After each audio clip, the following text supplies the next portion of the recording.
Sir, पश्चिमी बंगाल की जीत के बाद पहली बार बालोतरा पहुंचे, किस प्रकार आपका भव्य स्वागत किया गया है? ऐसा है कि बंगाल की जीत एक इतिहास रचा गया और बंगाल जीतना बहुत ज़रूरी था इस देश के लिए, क्योंकि अगर इस बार बंगाल अगर भारतीय जनता पार्टी नहीं जीतती तो आने वाले कल में बंगाल बांग्लादेश में चला जाता। जिस प्रकार का वहाँ पर सिस्टम चल रहा था, जिस प्रकार से वहाँ पर गुंडा राज चल रहा था, जिस प्रकार से वहाँ के रोहिंग्या सरकार चला रहे थे, और उसकी वजह से वहाँ पर आम आदमी सुरक्षित नहीं था। वहाँ की बहन बेटियाँ थी, उनकी इज्जत दिन दहाड़े ली जाती थी और वहाँ पर इस प्रकार का वातावरण बना था, तो जिसकी वजह से लोग त्रस्त थे। और निश्चित रूप से आज वहाँ पर प्रधानमंत्री नरेंद्र मोदी जी के नेतृत्व में वहाँ डबल इंजन की सरकार बनी है। अब आने वाले समय के अंदर बंगाल का विकास होगा और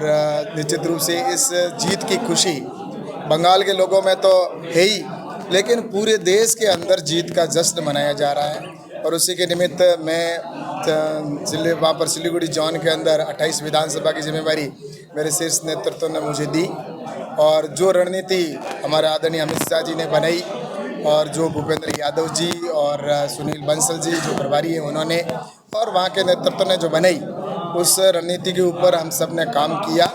और वहाँ के कार्यकर्ताओं ने निश्चित रूप से काम किया, और जिसकी वजह से आम जनता ने समर्थन दिया और वहाँ पर बंगाल फतेह हुआ है। और मैं तो इस अवसर पर यही कहूँगा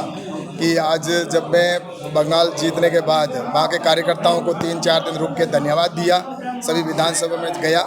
और मुझे इस बात की खुशी है कि मेरे पास जो 28 विधानसभा दी हुई थी उसमें से हम 27 सीटें जीते, तो इसलिए इस बात का खुशी है और अपेक्षा से अधिक जो रिजल्ट आया, और उससे निश्चित रूप से आज यहाँ पर कार्यकर्ताओं के अंदर जोश है। और जब मैं यहाँ पे आया तो जोधपुर से जब सुबह उतरा हूँ तब से लेकर गांव-गांव के अंदर जो स्वागत किया जा रहा है, सम्मान किया जा रहा है। यहाँ पर भी अभी हमारे कई ऐसे कार्यकर्ता जो बहुत दूर दूर से 500 किलोमीटर से यहाँ पे आए हैं और जो स्वागत किया है, और लगातार 2-3 दिन तक मैं 2 दिन लोग मेरे कॉन्स्टिट्यूंसी में हूँ, और उसके बाद मेरा जैसा कि पूरे प्रदेश भर में किसान मोर्चे के नाते सभी जगह जाना होगा, तो मुझे निश्चित रूप से इस बात की खुशी है कि बंगाल जीतना एक इतिहास रचा गया है, और इसके लिए मैं हमारे प्रधानमंत्री जी का धन्यवाद दूंगा और वहाँ की जनता का धन्यवाद दूंगा, और बंगाल जीत की पूरे देश को बधाई देता हूँ, बहुत बहुत शुभकामनाएं देता हूँ। विशेषकर मेरा जो स्वागत किया सभी कार्यकर्ताओं ने जो जोश के साथ, उसके लिए धन्यवाद देता हूँ। 6 महीने आपकी परीक्षा थी, करीबन 28 सीटों पर 27 का रिजल्ट आया है। यूँ कहें तो एक 99% बड़ा जो रिजल्ट आया है, उसको लेकर क्या रणनीति थी आपकी? किस तरह से फील्ड में आप लोगों ने काम किया है, कितनी मेहनत करी है, कौन कौन कार्यकर्ता आप लोगों के साथ? ऐसा है कि इसके ऊपर माइक्रो मैनेजमेंट पे काम हुआ। भारतीय जनता पार्टी का जो माइक्रो मैनेजमेंट था, और उसके साथ ही वहाँ पर जनता थी वो बहुत ही परेशान थी, और जनता परिवर्तन इस बार बनाने के मूड में थी, और जिसका यही परिणाम रहा कि वहाँ पर जो हमारे बूथ के अध्यक्ष थे,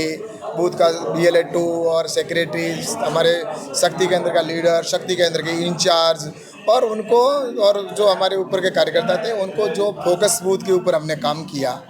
और नीचे तक हमारे प्रवासी भाइयों ने भी जाकर जिस तरह से काम किया, और वहाँ के कार्यकर्ताओं ने एक तरह से ये मानस बना लिया था जो संगठन है, तो निश्चित रूप से संगठन के कार्यकर्ताओं ने इतना माइक्रो मैनेजमेंट पे नीचे काम किया, एक एक व्यक्ति से मिलना, और उस बाद में परिवर्तन यात्रा भी जो निकली, हमारे राष्ट्रीय नेतृत्व के जो हमारी सभाएं हुई, आदरणीय प्रधानमंत्री जी की इतनी सभाएं हुई जिसके अंदर जो लोगों का उत्साह था, जोश था, और लोगों का सबसे बड़ा हमारे प्रधानमंत्री जी के प्रति जो विश्वास था, उस विश्वास को ही कायम रख के बंगाल की जनता ने भी मतदान दिया। और साथ ही अभी भी आपने देखा होगा कि जब भारत के अंदर पेट्रोल डीजल की बात आई, तो आज प्रधानमंत्री जी ने जिस तरह से आह्वान किया, तो आज पूरा देश उसको फॉलो कर रहा है। प्रधानमंत्री जी ने जब जब देश की बात की है, चाहे कोरोना के टाइम में कहा हो उन्होंने योगा करने की बात कही हो, या उन्होंने मिलेट्स खाने की बात कही हो, तब देश ने उसको आगे लेके और उसको स्वीकार किया है। उसी तरह से आज यहाँ पर भी जैसा खुद प्रधानमंत्री जी ने प्रोटोकॉल के अंदर अपनी गाड़ियाँ कम कर दी, हमारे मुख्यमंत्री जी ने कम कर दी है, तो उन्होंने जैसे ही आह्वान किया तो हमने भी हमारा जिस तरह से आज बहुत बड़ा स्वागत के लिए 1000 से अधिक गाड़ियाँ आने का कार्यकर्ताओं ने प्लान किया था कि हम सामने आएंगे, लेकिन मैंने अपील की कि प्रधानमंत्री जी ने जो बात राष्ट्र हित में कही है उसको हम सभी को फॉलो करना है। तो कार्यकर्ता बिल्कुल सामने नहीं आए और घर पे आए या आगे जैसे भी होगा, तो हमारे कार्यालय के अंदर कार्यकर्ता को उत्साह है तो हम मिलेंगे। एक प्रमुख जो मुद्दा है वो छात्रों का है। जिस तरह से नीट की परेशानी पेपर आए हुए हैं, ये पर जो सवाल उठ रहा है, विपक्ष लगातार हमलावर है। क्या कहेंगे इस नीट के बार बार पेपर आउट हो रहे हैं, क्योंकि आप लोग जब विपक्ष में थे तब आरोप भी लगाते थे। ऐसा है कि जो हमला कर रहे हैं वो अपने खुद के गिरेबान में झाके और देखे, उनके समय में तो एक भी परीक्षा कोई सही होती नहीं थी। ये कांग्रेस जो अभी आरोप लगा रही है, उस कांग्रेस के समय में इतने पेपर लीक और उनके तो खुद के लोग उनमें मिले हुए होते थे, और उनके लोग खुद आज वो जेल में बैठे हैं, और जिस तरह से आज भी वो बाहर नहीं आए, इतने लोग हैं। तो ये सारी चीज़ें हुई, लेकिन मैं आपसे कहना चाहता हूँ कि भारतीय जनता पार्टी की सरकार में पारदर्शिता से निश्चित रूप से जो भी होगा वो पारदर्शिता से ही होगा, इतना मैं आपको कह सकता हूँ।